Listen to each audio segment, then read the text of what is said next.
Bienvenidos a esta nueva sección, y ahora comenzaremos a trabajar con las estructuras de datos. En Python existen diferentes estructuras de datos, las cuales nos ayudan a manipular distintos tipos de datos, entre otras cosas. Las más comunes son las listas, las tuplas y los diccionarios. Así que bien, empezaremos con las listas. Para ello, haremos un nuevo archivo en File, New File, y lo guardaremos como listas.py. Pegaré estas dos principales líneas. Y bien, vamos a empezar. Veamos a la lista como una supervariable, es decir, una variable que contiene otras dentro de sí. Así es como funciona una lista. Y para definirla, tenemos dos formas. Podemos hacer lo siguiente como lista es igual a list y dos paréntesis. De esta manera, si imprimimos el tipo de dato al que pertenece lista, si guardo, voy a limpiar acá y ejecuto Python listas, aquí me falta imprimirlo, voy a hacer un print, voy a guardar y voy a volver a ejecutar.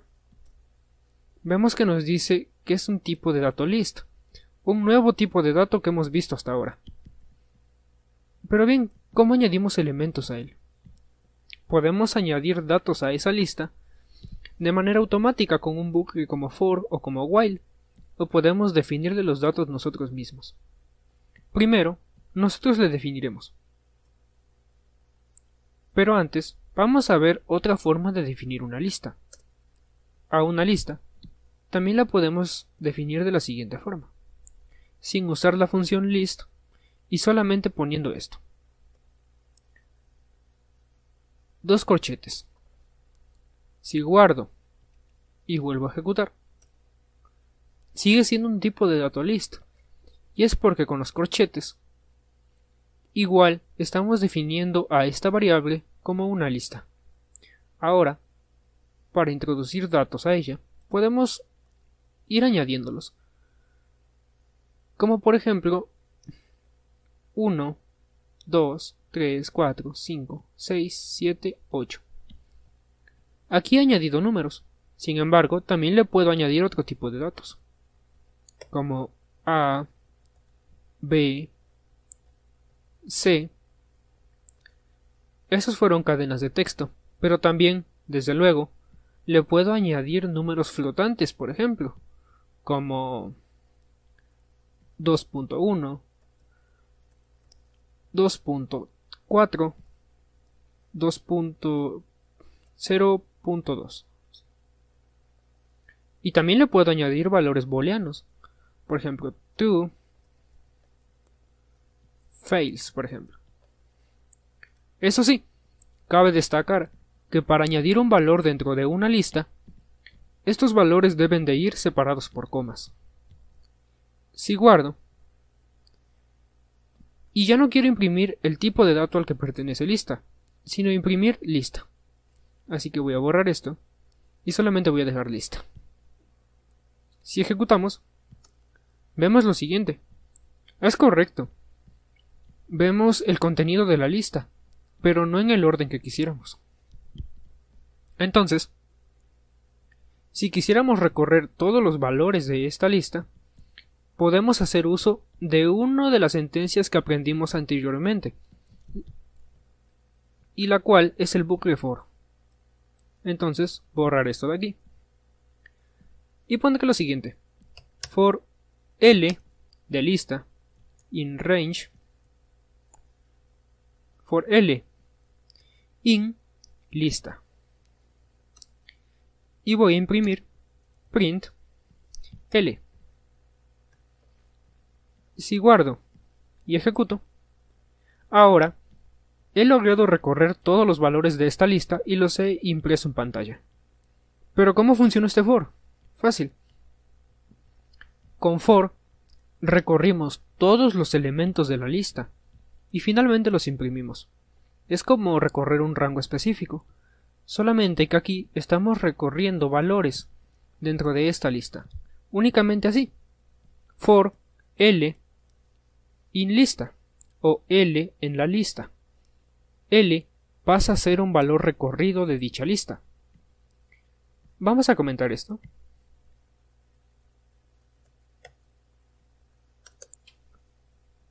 Ahora, ¿qué pasa si no queremos imprimir todos los valores de la lista? Y queremos imprimir uno en específico, por ejemplo, el 6. Para ello, tenemos que hacer lo siguiente. Aquí me equivoqué. Print lista, y eso sí, en la lista, cuando declaramos más de un valor, estos toman posiciones, y para acceder a esas posiciones debemos poner los mismos corchetes y la posición a la que queremos acceder. Cabe destacar que, y esto es muy importante que lo sepan, en las listas las posiciones empiezan desde el 0, no desde el 1. Entonces, aquí 1 tiene la posición 0, 2 tiene la posición 1, 3 tiene la posición 2, 4 tiene la posición 3, y así consecutivamente. Entonces, 6 tiene que tener la posición 5. Si guardo y ejecuto, afirmativamente, 6 tiene la posición 5. Si quisiera imprimir la posición, por ejemplo, 10,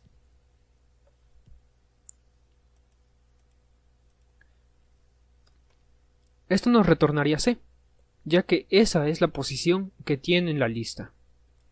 Pero ¿qué pasa si queremos imprimir una posición que se sale del rango de la lista? Entonces, por ejemplo, si pongo 99 y ejecuto, vemos que nos dice un error. Index error, que la posición se encuentra fuera de rango. ¿Cómo arreglamos esto?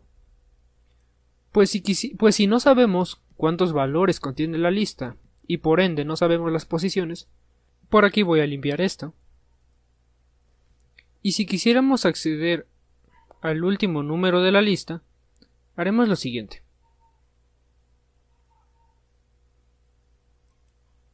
Aquí vamos a poner len.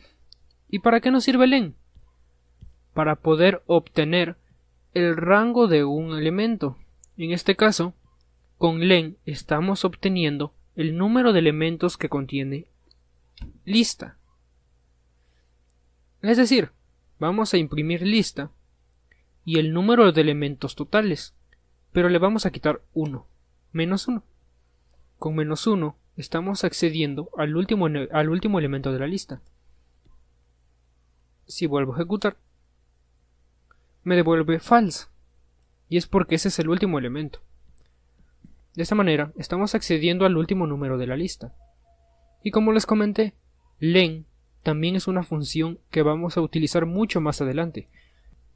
Gracias a ella pudimos obtener el número de elementos que contenía la lista.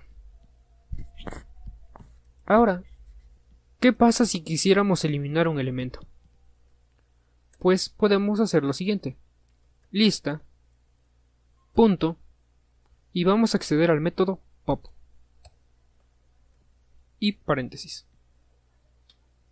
Y luego vamos a imprimir lista. Print, lista. Y vamos a anotar esta diferencia. Antes de eliminar el elemento, vamos a imprimir también la lista, para que vean cómo cambia. Voy a ejecutar de nuevo. Y aquí vemos lo siguiente. Primero nos imprime la lista completa. Ahora, también podemos eliminar elementos de una lista sin usar la función pop. Vamos a borrar esto. Vamos a comentar esto también.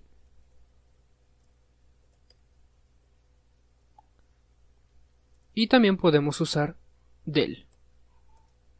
esa sentencia nos permite borrar caracteres de una lista, en este caso, lista y las posiciones, por ejemplo, del 0, por ejemplo, la posición 1.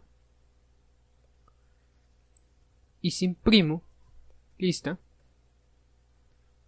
aquí igual voy a imprimirla antes, y si ejecuto, vemos que ya no existe el número 2 aquí, se ha borrado gracias a él. En Python y con las listas podemos revisar su contenido de acuerdo a las posiciones. Si aquí quisiéramos revisar la posición que vaya desde la posición 0, que sería 1, a la posición 10, imprimimos esto y si ejecutamos, vemos que únicamente nos recorre hasta la B, porque estamos diciendo que de lista nos traiga lo que haya desde la posición 0 hasta la posición 10. Voy a comentar esto de aquí. Y ahora vamos a ver un método para poder añadir números a una lista o algún tipo de carácter. Por ejemplo, si a esa lista yo le quisiera agregar valores del 90 al 100, podemos hacer uso de una función llamada append y de un bucle for. Por ejemplo, for n in range del 90 al 100. Y voy a poner que lista punto append n. Y si luego imprimo lista,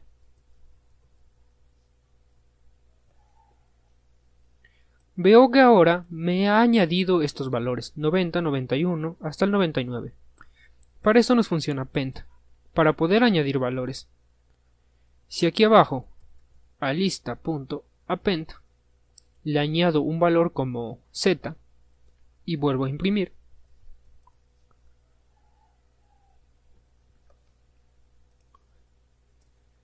de igual manera ya se ha añadido. Con la función append añadimos cualquier valor. En el caso de arriba utilizamos un bucle for para automatizar la tarea. Voy a comentar esto de acá. Y ahora vamos a ver un método para convertir una lista a una palabra. Voy a hacer una nueva lista, la cual va a ser igual a h o l a. Si imprimo, veo que me devuelve hola, pero no es del valor que quiero. Y esto es porque la variable es de tipo lista. Entonces, ¿cómo la puedo convertir a una cadena de texto? Para ello usamos otro método que se llama join. Y para ello hacemos lo siguiente. Lista es igual a comillas y al final de las comillas vamos a poner un punto. Pondremos join. Y aquí, como parámetro, tiene que recibir la variable la cual queremos convertir. En este caso, lista. Si guardo y ejecuto, ahora ya no es una variable de tipo lista, sino que ahora ya se ha convertido en una cadena. En este video hemos aprendido a manipular las listas, a trabajar con ellas, y aprendiendo algunos de sus métodos más simples, básicos y necesarios para la programación. Conforme vaya avanzando este curso, iremos aprendiendo nuevas cosas de clases que ya vimos, simplemente para reforzar nuestros conocimientos. Ahora, en el siguiente video, vamos a conocer a las tuplas.